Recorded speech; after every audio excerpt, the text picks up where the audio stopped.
Hello students, तो आज हम बात करने वाले हैं construction procedure of bituminous concrete की। प्रीवियस लेक्चर के अंदर हमने ये समझा कि बिटुमिनस कंक्रीट होता क्या है, बट बिटुमिनस कंक्रीट के कंस्ट्रक्शन प्रोसीजर कैसे होते हैं, क्या कैसे हम यूज कर रहे होते हैं प्रैक्टिकली, उसके बारे में हम बात करेंगे, एक ओवरव्यू लेंगे। वैसे आप सभी को पता है कि जो बिटुमिनस कंक्रीट है वो बहुत ही पॉपुलर पेवमेंट मटेरियल है और उसके कुछ फैक्ट्स भी होते हैं। फैक्ट्स के इन द सेंस कि उसकी कुछ एक तरीके से उसके कुछ यूएसपीज भी होते हैं जिसके कारण से हम उसको यूज कर रहे होते हैं। सबसे पहली चीज तो ये कि वो सुटेबल होता है, बेस के लिए भी होता है और बियरिंग कोर्स के लिए भी वो सुटेबल होता है। दूसरा, उसकी स्टेबिलिटी की बात करें, ड्यूरेबिलिटी की बात करें या फिर इकोनॉमी की बात करें तो वहां पे भी वो बहुत खरा उतरता है। और तीसरा, वो किसी भी टाइप के हाई प्रेशर में वो विदस्टैंड कर जाता है, मतलब किसी भी टाइप के हाई प्रेशर में वो विदस्टैंड कर जाता है। तो ये कुछ तीन चीजें थी जो उसकी यूएसपी हैं। जैसे कि मैंने बोला कि बेस के लिए भी सुटेबल है, बियरिंग कोर्स के लिए भी। दूसरा, स्टेबिलिटी, ड्यूरेबिलिटी, इकोनॉमी भी उसकी अच्छी होती है और किसी भी टाइप के लोडिंग में, प्रेशर में वो विदस्टैंड कर ले जाता है। अब उसके बाद इनके प्रॉपर्टीज, कैरेक्टरिस्टिक्स को समझने के बाद हम बात करते हैं उसके कंस्ट्रक्शन प्रोसीजर की। सबसे पहली चीज उसके कंस्ट्रक्शन प्रोसीजर में क्या होती है, उसका प्रिपरेशन ऑफ बेस।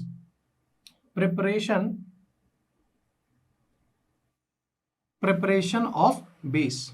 यहां पे आप क्या कर रहे होते हो, सबसे पहले आप अपने बेस को देख रहे होते हो जहां पे आपको ये स्प्रेड करना है। वहां पे आप कोशिश करो कि वहां का जो कैम्बर वगैरह है वो आपका मेंटेन रहे, जो ग्रेड है वो मेंटेन रहे। साथ ही साथ कोई भी अगर पॉट होल्स वगैरह या फिर डिप्रेशन है उसको भी हम रेक्टिफाई कर सकें। ऐसा ना हो कि इस तरीके का मेरा एक फ्लैट हो या फिर यहाँ पे कुछ इस तरीके का गड्ढा हो या फिर अंडुलेशंस वगैरह हो। हम कोशिश करें पूरा का पूरा हमारा कैम्बर हो इस तरीके से और हमारा ये एकदम स्मूथ और फ्लैटन सरफेस हो।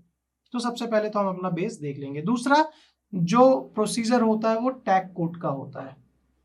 फिर हम क्या करेंगे, टैग कोटिंग करेंगे। इसके अंदर एक टैग कोट जो कि बिटुमेन की अप्लाई की जाती है लगभग लगभग 6 से 7.5 किलोग्राम पर 10 मीटर स्क्वायर के अंदर, ठीक है, जो कि बिटुमिनस बेस या फिर बाइंडर कोर्स ही होते हैं, प्रीमिक्स होते हैं। उसकी प्रीमिक्स बिटुमिन यूज किए जाते हैं उसके प्लेसिंग के टाइम पे, मतलब बेसिकली उस कारपेट के अंदर उस टैग कोटिंग का। उसके बाद प्रिपरेशन कुछ इस तरीके से स्टार्ट होती है। प्रिपरेशन के अंदर भी अलग अलग स्टेप्स हैं, अलग अलग स्टेप्स हैं।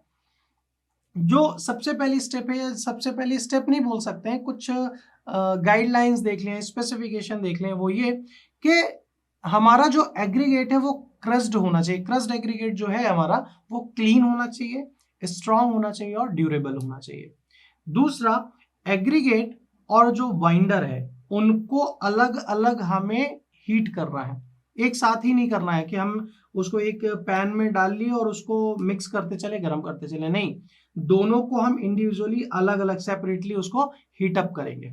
उसके बाद बिटुमिन हम उतना ही यूज करेंगे, कितना, ऑप्टिमम बाइंडर कंटेंट, जो कि हमने कहां से डिटरमाइन किया, हमने प्रीवियस लेक्चर के अंदर मार्शल स्टेबिलिटी टेस्ट पढ़ा हुआ है।